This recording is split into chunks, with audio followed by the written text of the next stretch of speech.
ఆయన ఒక కొత్త సిద్ధాంతాన్ని భారతదేశానికి అందించి ఒక గొప్ప కార్యక్రమాన్ని నినాదాన్ని ఈ దేశానికి అందించాడు.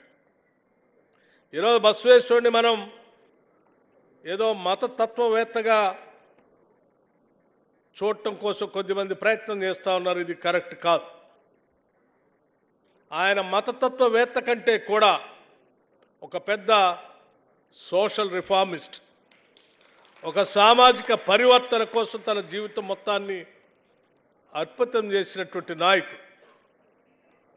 ఎంత గొప్ప కార్యక్రమాలు చేసటం అంటే వారు చెప్పినటువంటి 3 నినాదాలు కూడా కేవలం సమసమాజ స్థాపన ఒక్కటే కాదు, సమాజంలో పుట్టిన ప్రతి ఒక్కళ్ళు కూడా పనిచేయాలని కూడా చాలా స్పష్టంగా చెప్పారు.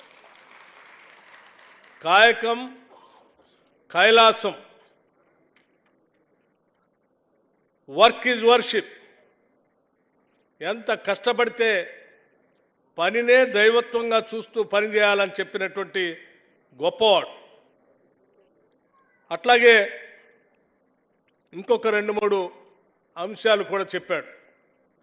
శ్రమే సౌందర్యం అని కూడా అన్నాడు.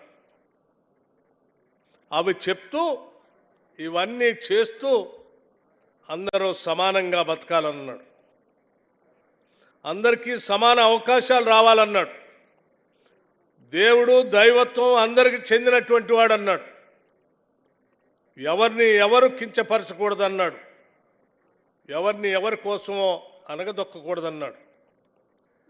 ఈ అంశాలన్నీ చెప్తూ ఆ సమాజ పరివర్తన చేస్తూ ఉంటే ఆయన చెప్పినటువంటి పని విధానం ఆ రాజ్యంలో ఉన్నటువంటి ప్రజలందరూ కూడా ఆకర్షితులై పెద్ద ఎత్తున అతని ఫాలోయర్స్గా మారుతున్నప్పుడు ఆ రాజ్యానికి రాజుగా ఉన్నటువంటి బిజ్జాల రాజు పిలిచి, ఇటువంటి గొప్పవాడు నా రాజ్యంలో మంత్రిగా ఉంటే బాగుంటుందని ఆలోచన చేసి పిలిచి మంత్రిగా పెట్టాడు.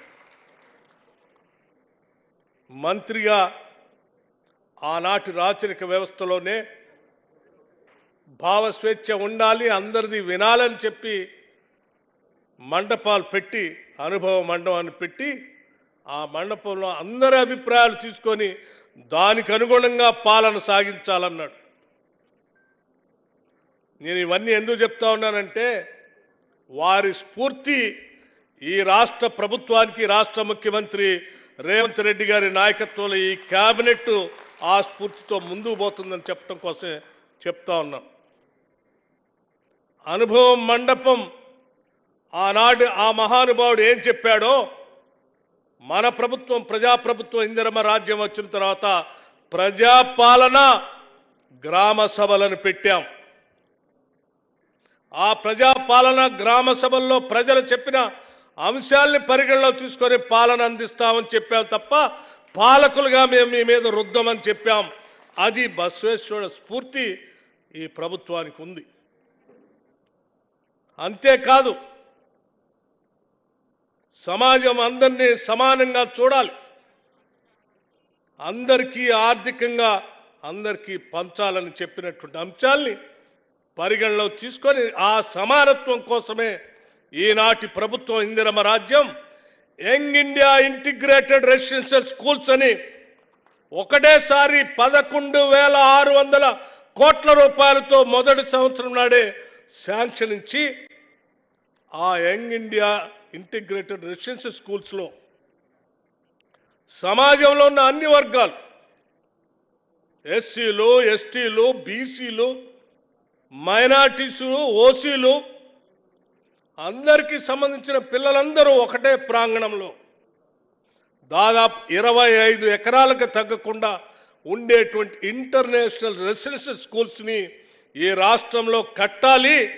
అటువంటి కట్టినటువంటి పాఠశాలలో మన పిల్లలు అందరూ సమానంగా చదువుకోవాలి, ప్రపంచానికి పోటీతత్వం నేర్పాలి అని ఒక గొప్ప ఆలోచనతో మొదలుపెట్టినటువంటి ఆ యంగ్ ఇండియా రెసిడెన్షియల్ స్కూల్స్లో ఆ బసవేశ్వరుడు స్ఫూర్తి కూడా ఉందని చెప్పడం కోసం నేను చెప్తా ఉన్నాను.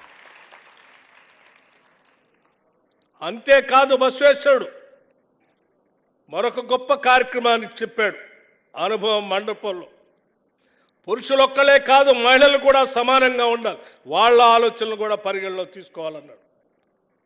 ఆ ఆలోచన స్ఫూర్తి కూడా ఈ రాష్ట్ర ప్రభుత్వానికి ఉంది కాబట్టే ఈ రాష్ట్రంలో ఉన్నటువంటి మహిళల్ని కోటీశ్వరులు చేయాలని చెప్పి కనీసం 1 కోటి మంది మహిళల్ని రాష్ట్రంలో కోటీశ్వరులు చేస్తామని చెప్పి దాదాపు 21,000 కోట్ల రూపాయలతో వడ్డీ లేని రుణాలు ఇచ్చే కార్యక్రమాన్ని ఈ రాష్ట్ర ప్రభుత్వం చేపడతాం.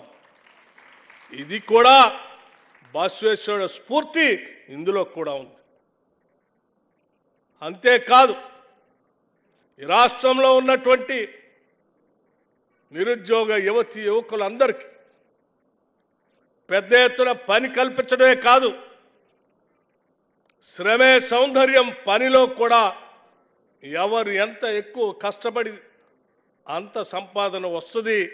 ఆ సంపాదనతో ఆ సమాజం అభివృద్ధి చెందుతున్నటువంటి ఆలోచనతో ఈ రాష్ట్రంలో ఉన్నటువంటి యువతీ యువకులందరికీ రాష్ట్ర ప్రభుత్వ పరంగా ఉద్యోగాలు ఇవ్వటమే కాకుండా రాజీవ్ యువ వికాసం అని దాదాపు 9,000 కోట్ల రూపాయలతో ఈ రాష్ట్రంలో ఉన్నటువంటి యువత కోసం సెల్ఫ్ ఎంప్లాయ్మెంట్ స్కీమ్స్ పెట్టి పెద్ద ఎత్తున మొట్టమొదటిసారి భారతదేశ చరిత్రలో ఒకటే సంవత్సరంలో 9,000 కోట్ల రూపాయలని ఉపాధి హామీ పథకం ఉపాధి ద్వారా నిరుద్యోగ యువతీ యువకులకు ఇచ్చేటువంటి కార్యక్రమాన్ని చేపడతాం.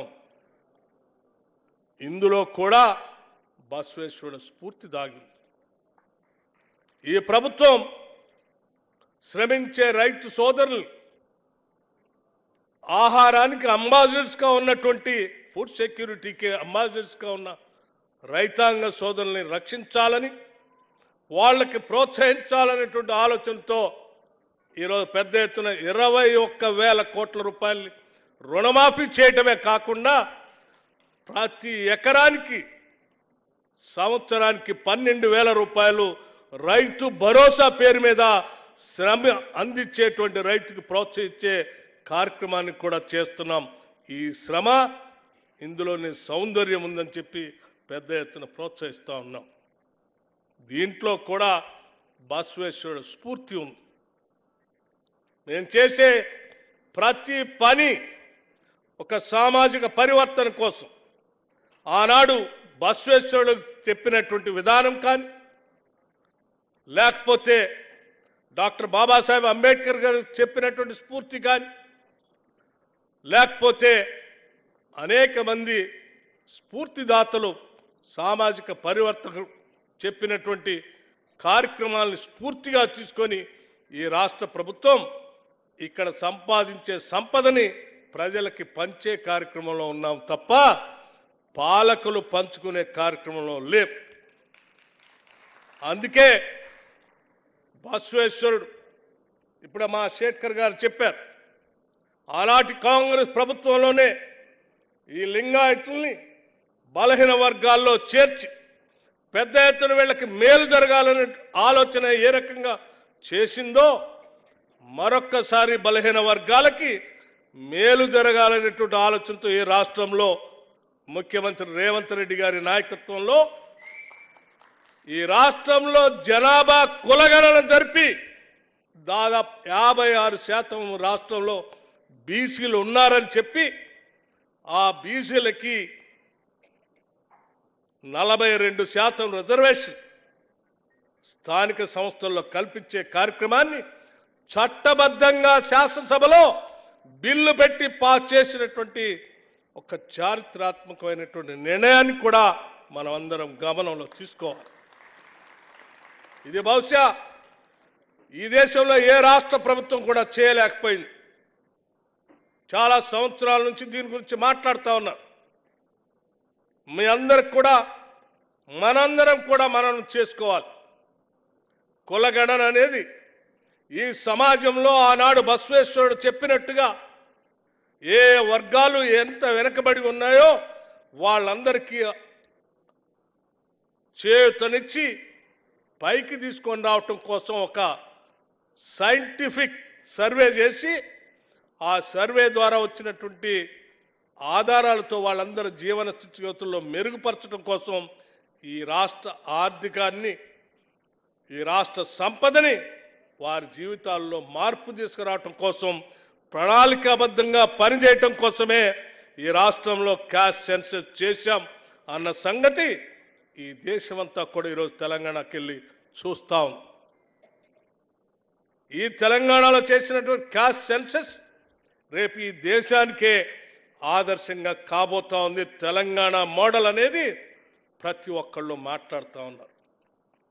అందుకే ఆ బసవేశ్వరుడు చెప్పినటువంటి స్ఫూర్తి, లేకపోతే జ్యోతిరావు పూలే గారు చెప్పినటువంటి స్ఫూర్తి, డాక్టర్ బాబాసాహెబ్ అంబేద్కర్ గారు చెప్పినటువంటి ఆలోచనల్ని అమలు చేస్తున్నటువంటి ఈ ప్రభుత్వాన్ని వారి స్ఫూర్తికి వ్యతిరేకంగా ఉండేటువంటి కొద్దిమంది రాజకీయ పార్టీలకు సంబంధించిన వ్యక్తులు ఈ ప్రభుత్వాన్ని విమర్శించడమే పనిగా పెట్టుకొని పోతా ఉన్నారు. నిన్నగా మొన్న జరిగినటువంటి వరంగల్ సభలో ఓ పెద్ద ఆయన మాట్లాడుతూ అన్ని వైఫల్యాలు, ఏందయ్యా వైఫల్యం?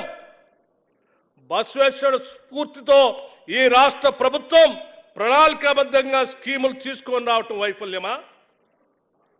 లేకపోతే జ్యోతిరావు పూలే గారి స్ఫూర్తితో ఈ రాష్ట్రంలో బలహీన వర్గాలకి మేలు జరగాలని క్యాష్ సెన్సస్ చేపించడం అన్యాయమా?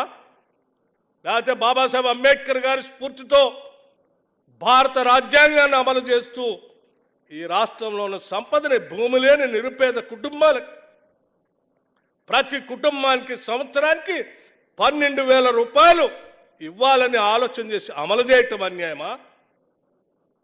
లేకపోతే చదువుకుంటున్నటువంటి విద్యార్థులు ఏ ఉద్యోగాల కోసం అయితే కొట్లాడి రాష్ట్రం తెచ్చుకున్నారో అటువంటి వాళ్ళకి ఉద్యోగాలు రాష్ట్ర ప్రభుత్వం నుంచి ఇవ్వటమే కాకుండా సెల్ఫ్ ఎంప్లాయ్మెంట్ ద్వారా కూడా ఉద్యోగాలు కల్పించాలి, కనీసం 5 లక్షల మందికి అని ఆలోచన చేసి అమలు చేయటమే నేరమా? లేకపోతే ఈ మహానుభావులు దశాబ్దాలుగా పోరాటం చేసి సమాజ పరివర్తన కోసం అందరూ పనిచేయాలనేటువంటి స్ఫూర్తి చెప్తా ఉంటే ఇంకా ఆ మహానుభావులు చేసుకొచ్చినటువంటి కృషిని ఫలితాల్ని ప్రజలకు అందకుండా అడ్డుపడాలని చేసేటువంటి కుటిల ప్రయత్నమే కదా నీ వరంగల్ సభని ఈ సందర్భాన్ని చెప్పుకున్నాం. నిజంగా మీకు ఈ సమాజం మీద మార్పు మీద ఏమాత్రం ప్రేమ ఉన్నా ఈ రాష్ట్ర ప్రభుత్వం చేస్తున్నటువంటి ఈ కార్యక్రమాల్ని అభినందించాల్సింది పోయి అన్ని విఫలమైపోయిందని మాట్లాడుతూ ఉంటే నేను చెప్తా ఉన్నాను, ఈ రాష్ట్రంలో ఉన్నటువంటి బలహీన వర్గాలందరూ గమనించాలి. ఆనాడు 1970 దశకంలో పివి నరసింహరావు గారు ఈ రాష్ట్రంలో ముఖ్యమంత్రిగా ఉన్నప్పుడు ఇందిరాగాంధీ గారు సమాజ పరివర్తన కోసం భూ సంస్కరణలు తీసుకొని వస్తే ఆ భూ సంస్కరణలను వ్యతిరేకించడానికి ధైర్యం లేనటువంటి కొద్దిమంది దొరలు జయాంధ్ర ఉద్యమాన్ని తీసుకొచ్చి భూ సంస్కరణని అమలు కాకుండా అడ్డుపడినటువంటి చరిత్రని మనం చూశాం.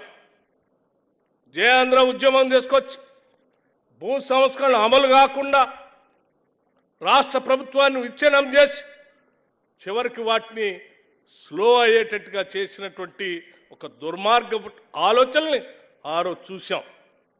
అంతకంటే గొప్ప కార్యక్రమం ఈరోజు ఈ రాష్ట్రంలో తీసుకున్నటువంటి క్యాష్ సెన్సస్, అంతకంటే గొప్ప సామాజిక మార్పుకి ఈ రాష్ట్రంలో తీసుకొచ్చినటువంటి కులగణన. ఆ కులగణన నుంచే వచ్చిందే 42% ఈ రాష్ట్రంలో ఉన్నటువంటి బలహీన వర్గాలకి ఈ స్థానిక సంస్థల్లో కానీ ఉద్యోగాల్లో కానీ కల్పించేటువంటి రిజర్వేషన్. ఇది ఒక పెద్ద సామాజిక మార్పుకి నాంది కాబోతా ఉంది.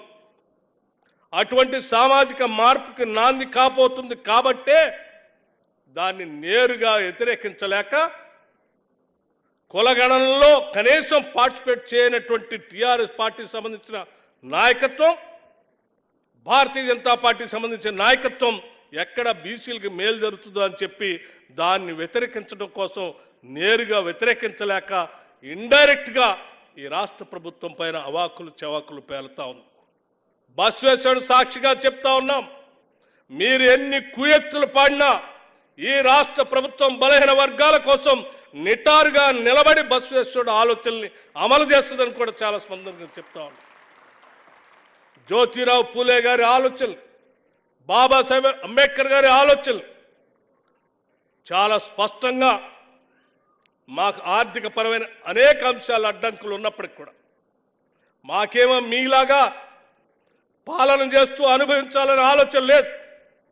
ముఖ్యమంత్రి రేవంత్ రెడ్డి గారికి కానీ లేకపోతే ఈ రాష్ట్ర ప్రభుత్వంలో ఉన్న కేబినెట్ మంత్రులకు కానీ నాకు కానీ మేమందరం ఈ సమాజ పరివర్తన కోసమే పనిచేస్తా ఉన్నాం. ఈ సమాజంలో ఉన్న అన్ని వర్గాలు, ముఖ్యంగా బలహీన వర్గాలు, బడుగు వర్గాలు, నిరుపేద ప్రజలు ఈ మహానుభావులు కోరుకున్నటువంటి సమాజ నిర్మాణం కోసమే అకుంఠిత దీక్షతో పనిచేస్తున్నాం తప్ప అధికారాన్ని హోదాగా మీలాగా భావించట్లేదు. అధికారాన్ని బాధ్యతగా భావిస్తా ఉన్నాం. ప్రతి క్షణం ఆ బాధ్యతతోనే ఈ సమాజానికి మేము పనిచేస్తామని కూడా ఈ సందర్భంగా చెప్తా ఉన్నాం. ఈ చేసే మంచి కార్యక్రమాల్ని మీరందరూ బసవేశ్వరుడు ఆలోచనలు కానీ, జ్యోతిరావు పూలే గారి ఆలోచనలు కానీ, బాబాసాహెబ్ అంబేద్కర్ గారి ఆలోచనలు కానీ నమ్మి ఆచరించాలని కోరుకునే ప్రతి ఒక్కళ్ళు ఈ రాష్ట్ర ప్రభుత్వాన్ని ఆశీర్వదించండి. వారి స్ఫూర్తితో వారి మార్గాన్ని అనుసరిద్దాం, వారి లక్ష్యాలను చేరదాం. ఆ చేరటం కోసం మనందరం కలిసి పనిచేద్దామని చెప్పి ఈ సందర్భంగా మీ అందరికీ మనవి చేస్తూ, ఆ లక్ష్యాన్ని ఛేదించాలని, అడ్డుకోవాలని అనుకునేటువంటి వాళ్ళందరి పట్ల అత్యంత జాగ్రత్తతో ఉండాలని చెప్పి కూడా ఈ సందర్భంగా మనవి చేస్తూ, మరొక్కసారి ఈ బసవేశ్వరుడి కార్యక్రమానికి ఆహ్వానించినందుకు పెద్దలందరికీ ధన్యవాదాలు తెలియజేస్తూ నమస్కరిస్తూ